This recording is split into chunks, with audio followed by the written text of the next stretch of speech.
इंसान की मौजूदा शान व रुतबे तो सभी को आकर्षित करते हैं, पर उस कामयाबी के आसमान तक पहुंचने में उसके पैरों में कितने छाले पड़े, उससे शायद बहुत कम लोगों की वाबस्तगी होती है। आइए आज आपको पूर्वी उत्तर प्रदेश के मुख्तलिफ से ज़िले आज़मगढ़ के एक बाल रोग विशेषज्ञ से रूबरू करवाते हैं, जिन्हें आज़मगढ़ ही नहीं अपितु पूरा मंडल डॉक्टर दीपक कुमार पांडे के नाम से जानता पहचानता है। आज के आज़मगढ़ चिकित्सा जगत का यह दीपक जनपद के सठियाव ब्लॉक के नसीरुद्दीनपुर गांव से रिश्ता रखता है, जिनके बाबा चंदवली पांडे महापंडित राहुल संस्कृत्यायन के समकालीन एक बड़े साहित्यकार थे। साहित्य की सरिता से कालांतर में क्षेत्रीय चिकित्सा जगत में एक ऐसा पुष्प खिलेगा जो नवनिहालों को नवजीवन देगा, यह शायद तब किसी ने नहीं सोचा था जब बालक दीपक पांडे अपनी प्राथमिक शिक्षा गांव के सरस्वती शिशु मंदिर से ग्रहण कर रहे थे। वक्त बीता, यह बालक अपनी इंटरमीडिएट की पढ़ाई के लिए आज़मगढ़ के वेस्ली कॉलेज में दाखिला लेता है और अपनी जागती आंखों से और सोती आंखों से यह सपना देखता है कि मैं एक चिकित्सक बनूंगा, क्योंकि मेरे गांव व आसपास के गांव में कोई भी चिकित्सक नहीं है। और फिर उस सपने को पंख तब लगते हैं जब दीपक कुमार पांडे अपनी मेहनत व लगन के बदौलत इलाहाबाद के प्रतिष्ठित मोतीलाल नेहरू मेडिकल कॉलेज में दाखिला पाते हैं। यहाँ से MBBS की पढ़ाई पूरी करने के बाद मन में जली मशाल और धधक उठी, जो उन्हें झांसी के महारानी लक्ष्मीबाई मेडिकल कॉलेज से MD करा गई। उसके बाद 3 साल दिल्ली में UCMS से SRशिप बाल रोग विभाग में अपनी रुचि के बारे में डॉक्टर पांडे बातचीत करते हुए बतलाते हैं कि बच्चे अति संवेदनशील होते हैं, जिन्हें समय पर अगर सही मेडिकल सुविधा न मिली तो अनर्थ हो जाता है। जनपद में बाल रोग विभाग को मजबूत और बेहतर बनाने के लिए नवनिहालों को नई जीवन ज्योति से नवाजने की नीयत से मैंने बाल रोग विशेषज्ञ बनने का सपना देखा था और मैंने उसे जिया और ज़मीन पर साकार भी किया। रेनबो हॉस्पिटल उसी का जीता जागता नमूना है। डॉक्टर पांडे अपने गृह क्षेत्र नसीरुद्दीनपुर के समीप एक रेनबो नर्सिंग कॉलेज को भी वजूद बख्श चुके हैं, जहां BSc नर्सिंग और ANM के कोर्स मुहैया हैं। इस कॉलेज से डॉक्टर पांडे समाज के पिछड़े व गरीब तबके के बच्चों को मुफ्त परामर्श व दवाएं भी मुहैया करवाते हैं। नेशनल कवरेज से बातचीत के इस अंश में आप भी रूबरू होइए आज़मगढ़ के चिकित्सा जगत के इस दीपक से। नमस्कार, इस वक्त हम मौजूद हैं पूर्वी उत्तर प्रदेश के आज़मगढ़ जनपद में, और आज़मगढ़ में इस वक्त हम मौजूद हैं रेनबो हॉस्पिटल में, और हमारे साथ मौजूद हैं डॉक्टर दीपक कुमार पांडे जी, जो कि आज़मगढ़ के मशहूर और मारूफ बाल रोग विशेषज्ञ हैं, जिनके बारे में बतलाने की कोई ज़रूरत नहीं है। अभी कोविड काल में जिस हिसाब से इन्होंने अपने प्रोटोकॉल के आगे जाकर के लोगों की मदद की, लोगों की ज़िंदगी बचाने की कोशिश की, उससे शायद ही कोई व्यक्ति हो इस जनपद का और इस मंडल का कहें तो उससे वाकिफ़ न हो। आप और इस रेनबो हॉस्पिटल जो है, ये इनके चिकित्सा का चमन है, जहाँ पे चित्कार मारते हुए कोई भी नवनिहाल आता है तो जब डॉक्टर साहब उसे पूरी कोशिश करते हैं कि वो यहाँ से मुस्कुराता हुआ मुस्कान लेकर के घर वापस जाए। सर, आपका हमारे चैनल नेशनल कवरेज में बहुत बहुत स्वागत है। धन्यवाद। सर पहला सवाल ये हम सीधे तौर पे ये पूछना चाहेंगे कि जिस तरह से मौसम चेंज हुआ है, अभी ठंडक से गर्मी की तरफ ये मौसम कन्वर्ट हुआ है और अभी भी रातों में ठंड हो रही है, तो बच्चों को इस वक्त क्या देखभाल की ज़रूरत है, किस तरह की दिक्कतें उनमें स्वाभाविक रूप से आती हैं इस ये वक्त? जब मौसम चेंज होता है तो निश्चित रूप से बच्चों को परेशानी होती है, क्योंकि हमारा जो एडल्ट बॉडी होता है वो चेंजिंग वेदर को अडाप्ट कर लेता है, बट बच्चे अडाप्ट नहीं कर पाते। तो जो सीजनल बीमारियां होती हैं जैसे सर्दी, जुकाम, खांसी, कभी कभी ये निमोनिया में कन्वर्ट हो जाता है, रेस्पिरेटरी एलर्जी है, इसमें बच्चों को सांस लेने में परेशानी होती है।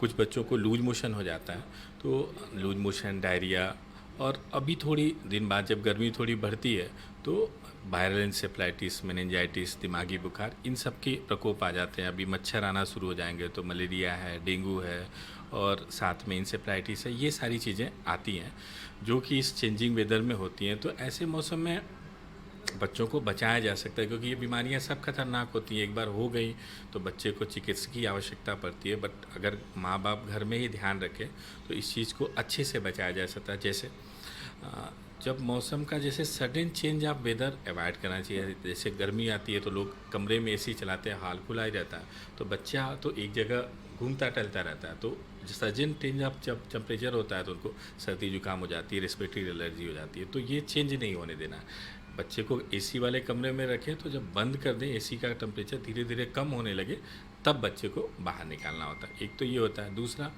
रात में बच्चे को कपड़े पहना के रखें, और साथ में जो बाहर की चीज़ें होती हैं वो आप आजकल काफ़ी इन्फेक्टिव हो जाती हैं इस चेंजिंग वेदर में, क्योंकि वायरस, बैक्टीरिया उनसे आते हैं।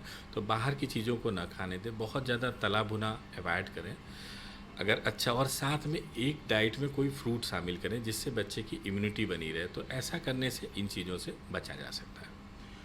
सर आजकल गार्जियंस से ये हमने सवाल लिया है, काफ़ी शिकायतें होती हैं कि जो स्लीप डिसऑर्डर बच्चों में होता है और ओरल कैविटी, दांतों में सड़न, तो इन सारी चीज़ों के दवाएं तो अपनी जगह हैं, लेकिन अगर दवाओं के साथ साथ बचाव का भी आप सुझाव दे सकें। स्लीप डिसऑर्डर बहुत ही कॉमन समस्या है आजकल के बच्चों में। पहले ये नहीं होती थी, लेकिन आजकल कॉमन ये मोबाइल और टीवी की वजह से हो गई। होता क्या है कि जैसे अभी कोविड काल में आप लोगों ने देखा कि 2 साल तक स्कूल बंद रहे। स्कूल बंद होने की वजह से बच्चों को मोबाइल मिल गया, टीवी मिल गया, टैबलेट मिल गया, तो इस वजह से बच्चे रात रात भर मोबाइल देखते रहते हैं। और मोबाइल का ये बहुत बड़ा साइड इफ़ेक्ट है स्लीप डिसऑर्डर। तो अब तो चूँकि ऑनलाइन क्लासेस बंद हो गई हैं, ऑफलाइन शुरू हो गई हैं, तो सबसे पहला काम यही करना है कि बच्चों को मोबाइल हटा लेना है। टीवी का ड्यूरेशन, मोबाइल टीवी दोनों मिला के 2 घंटे से ज़्यादा ड्यूरेशन नहीं होना चाहिए। तो समझिए कि आप 50% ये प्रॉब्लम कम हो जाएंगी। और दूसरा, बच्चे में एक नियमित दिनचर्या का पालन कराना चाहिए। जैसे बच्चे, माँ बाप, हम लोग की आदत होती है 10, 11, 12 बजे तक सोते हैं, लेकिन बच्चे का सोने उठने का एक टाइम फिक्स करना चाहिए, और ऐसा करने से ही स्लीप डिसऑर्डर की समस्या ख़त्म हो जाएगी। दूसरा, जो डेंटल हाइजीन का सवाल आपने किया, वो भी एक बड़ी कॉमन सी समस्या है, बच्चों में होती है। वो इस वजह से होती है कि जो आजकल बच्चे चॉकलेट खाते हैं तो मिल्क टीथ हो जाते हैं, मतलब दांतों में सड़न हो जाती है। चॉकलेट बहुत खाते हैं, और कुछ बच्चे जैसे रात में ही, जैसे घर में पापा हैं, रात में आए ऑफिस से काम करके चॉकलेट लेते आए, बच्चा खाया और चॉकलेट खा के सो गया। तो जो चॉकलेट की मिठास और मिठाई होती है वो मुंह में रहती है, रात भर बैक्टीरिया को पनपने का अच्छा मौका मिलता है, और वो दांतों में सड़न हो जाती है। तो बच्चे को ये निश्चित रूप से दिन का ब्रश भी कराना ज़रूरी है, लेकिन रात का ब्रश कराना उससे भी ज़्यादा ज़रूरी है। सोने से पहले एक बार ब्रश ज़रूर कराएं, तो दांतों की 70% समस्या से समाधान मिल सकता है। सर अभी कोविड का दौर चला था और ये कहा जाता था कि, कहा गया कि दूसरे लहर के बाद, दूसरे फेज़, कोविड के बाद जो फेज़ आएगा, जो महामारी का जो दौर चलेगा, जो इन्फेक्ट होगा वो बच्चों को ज़्यादा हिट करेगा। बावजूद इसके जो बच्चों में देखा गया कि ये कोविड का असर बहुत कम हुआ, जबकि उनकी वो अति संवेदनशील होते हैं हर चीज़ के लिए। इसकी क्या वजह थी? और जो टीका ये आया है, ये कितना सुरक्षित है बच्चों के लिए, अगर इस पर आपको कुछ कहना है? देखिए, ये जो सवाल है आपका, इसके पीछे कुछ आपको समझना पड़ेगा। ये ऐसा अजम्पशन इसलिए किया गया कि पहले 2 वेव में एडल्ट्स प्रभावित हुए, एडल्ट्स के साथ बच्चे भी प्रभावित हुए। अब एडल्ट्स प्रभावित हुए, उनका वैक्सीन, जो कोविड का ऐसा कहा जाता है कि एक बार इन्फेक्शन हो जाता है तो री इन्फेक्शन के चांसेस थोड़े कम हो जाते हैं, और गवर्नमेंट ने वैक्सीन भी बड़ों को लगवा दी। तो इसलिए जो एडल्ट पॉपुलेशन थी वो लगभग इम्यून हो चुकी थी। तो बच्चे थे, 18 साल तक के बच्चों में वैक्सीन नहीं लगा था, तो वो बच्चे थे, और इसलिए ऐसा माना जा रहा था कि तीसरी लहर में बच्चों को ज़्यादा संक्रमण होगा। और उन बच्चों में भी जो 12 साल से 18 साल के बच्चे थे, उनमें संक्रमण की संभावना ज़्यादा होती है। उसके पीछे रीज़न क्या होता है कि जो कोरोना का वायरस होता है, ये हमारे बॉडी में एक रिसेप्टर होता है जिस पे काम करता है और उसी पे अटैक करके एस इनहिबिटर, एस रिसेप्टर बोलते हैं उनको। तो वो रिसेप्टर 12 साल के बाद ही मैच्योर होता है, 10-12 साल में मैच्योर होता है। तो उसके पहले जो 10-12 साल से छोटे बच्चे हैं उनमें कोविड होता भी है तो सीवियर नहीं होता है। और यही वजह थी कि जैसे जो जब एडल्ट इन्फेक्ट हुए तो बच्चे भी इन्फेक्ट हुए, लेकिन बच्चों का इन्फेक्शन जो है वो सर्दी जुकाम की तरह ठीक हो गया और किसी को पता नहीं चला कि हाँ बच्चे इन्फेक्ट हुए हैं। जानलेवा नहीं हो सकता है, 12 साल तक नहीं हो सका, 12 साल तक प्राण घातक नहीं होता है, क्योंकि सीवियरिटी उसकी उसी रिसेप्टर की एफिनिटी की वजह से होती है। वो रिसेप्टर बना ही नहीं है तो प्राण घातक नहीं होगा। लेकिन हाँ 12 से 18 साल के बच्चों में निश्चित रूप से रिस्क है और अब आगे धीरे धीरे कम हो जाएगा, क्योंकि उनका वैक्सीनेशन लगभग पूरा हो चुका है। 15 से 18 साल तक का तो पूरा हो चुका है और सरकार ने अभी 12 से 15 साल की वैक्सीन लाई है, वो लग जाएगा तो हमारी जो पूरी ससेप्टेबल पॉपुलेशन है, 12 साल तक हमको नेचुरल इम्यूनिटी मिल रही है, 15 से 18 साल तक वैक्सीन हो गया और 12 से 15 तक अब हो जाएगा वैक्सीन, तो हमको लगता है कि हो जाएगा। लेकिन जो ये बच्चों में, जो आपका सवाल था कि बच्चों में कम हुआ ऐसा, लेकिन ऐसा बस इसलिए कम हुआ कि बच्चों में उतने सीवियर सिम्टम नहीं आए तो उनकी जांच नहीं हुई, तो इस वजह से हमको इन्फेक्शन का मैग्नीट्यूड कम दिखा। बट आप देखे होंगे डाटा भी नहीं रहा, क्योंकि आपने कोविड टाइम में देखा होगा कि जब एक किसी आदमी का होता था तो जब कराते थे तो पूरे घर भर का आता था, इंक्लूडिंग बच्चों को भी आता ही था। तो इसलिए ऐसा नहीं है, बच्चों को भी इन्फेक्शन हुआ है। हाँ ये और बात है कि उनको सीवियर नहीं हुआ तो उनकी जाँचें नहीं हुई और डाटा हमारे पास कम है। सर एक सवाल और, आखिरी सवाल की मेजर इशू है शिक्षा और स्वास्थ्य बच्चों के लिए, और तो जिस तरह से पोस्ट कोविड एरा ये चल रहा है तो अब स्कूल्स भी खुल चुके हैं और बच्चे स्कूल जा रहे हैं, तो किस तरह की सावधानियां जो है पेरेंट्स को, गार्जियंस को बरतनी चाहिए अपने बच्चों को स्कूल भेजने के लिए? देखिए आपने बिल्कुल सही बात कही कि स्वास्थ्य और शिक्षा दोनों ज़रूरी है। स्वास्थ्य के कारणों से हमने 2-2.5 साल तक स्कूल बंद रखा, लेकिन अब चूँकि इसका रिस्क कम हो गया तो हम स्कूल भेज रहे हैं बच्चों को। तो फिर भी जैसे कोरोना के साथ ही अब हमें जीना है, कोरोना कभी ख़त्म नहीं होगा, कोरोना बना रहेगा, कम ज़्यादा आता रहेगा। तो अब हमारे बच्चे जा रहे हैं स्कूल तो हमें कुछ सावधानियां रखनी है। जैसे बच्चे को जैसे हम टिफ़िन का बॉक्स देते हैं वैसे एक सैनिटाइज़र दे के भेजें, ताकि बच्चा जब भी किसी आर्टिकल को, किसी बच्चे को टच करे तो एक सैनिटाइज़र लगा ले, तो उससे क्रॉस इन्फेक्शन के खतरे कम हो जाएंगे। दूसरा, चूँकि वायरस एरोसॉल से फैलता है, सांस के थ्रू फैलता है, तो हम एक मास्क लगा रखें। और अगर हमारे बच्चे को सर्दी जुकाम हुआ है तो स्कूल उसको न भेजें, 2-3 दिन की छुट्टी ले लें फिर भेजें। ऐसा हम करेंगे तो हमारे अपने बच्चे भी सुरक्षित रहेंगे और उसके जो क्लासमेट्स हैं वो भी सुरक्षित रहेंगे। सर एक सप्लीमेंट्री और आखिरी सवाल कि आजमगढ़ को जिस हिसाब से आपने सेवाएं दी, ये बाल रोग विशेषज्ञ आप हैं ही, बच्चों की जिस तरह से इलाज आप करते हैं, इसके साथ ही साथ कोविड के दौर में आपने, मैं खुद उसका गवाह हूँ, जो ईएमटी टीम बनी थी, सोशल मीडिया पे व्हाट्सएप ग्रुप था, दिन और रात कभी भी मैसेज होता था, या 2 बजे रात हो, 3 बजे भोर या 4 बजे भोर की बात हो, आप हमेशा रिप्लाई करते थे।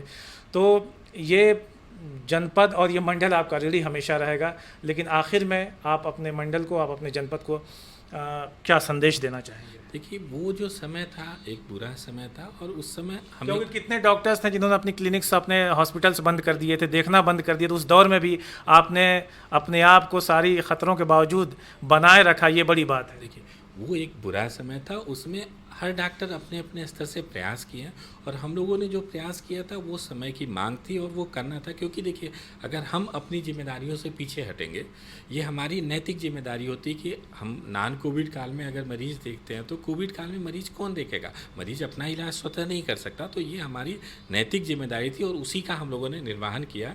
और इसके लिए जैसे हम लोग किसी बधाई या धन्यवाद के पात्र नहीं है, ये हमारी जिम्मेदारी थी उसको, जैसे आपका काम है खबर फैलाना, तो खबर आप उस समय कोविड काल में भी देते थे और आज भी देते हैं, तो ऐसे ही ये हमारी जिम्मेदारी थी। हाँ कुछ लोग होते हैं जो लोग मतलब व्यक्तिगत हितों को सामाजिक हितों से ज़्यादा देखते हैं, उन लोगों ने ज़रूर थोड़ा अवॉइड किया, बट ज़्यादातर डॉक्टरों ने इसमें सेवा करी है, तो हम लोग भी सेवा करते हैं। लेकिन हाँ ऐसी महामारी जो आती है तो उस टाइम इतनी विकराल नहीं ले पाती अगर जनता जागरूक होती।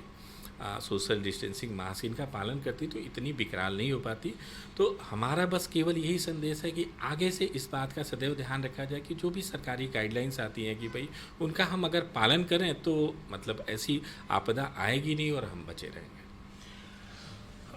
बहुत बहुत धन्यवाद। ये थे डॉक्टर दीपक कुमार पांडे जी जो हमारे साथ जुड़े थे और बातचीत कर रहे थे, जिन्होंने बेबाक अंदाज में बच्चों के स्वास्थ्य पर और उनकी समस्याओं और उनके समाधान पर बातचीत किया और कोविड के बारे में भी तमाम चीज़ें बतलाई कि यह कभी ख़त्म होने वाला वायरस नहीं है, इसी के साथ हमको जीना, इसलिए सावधानी, सुरक्षा और वैक्सीनेशन और सरकार की गाइडलाइंस का पालन करना हम लोग के लिए बेहद ही ज़रूरी है। मैं नेशनल कवरेज के लिए मोहम्मद अख्तर और मेरे साथ कैमरे के पीछे इस खबर पे हैं आदित्य।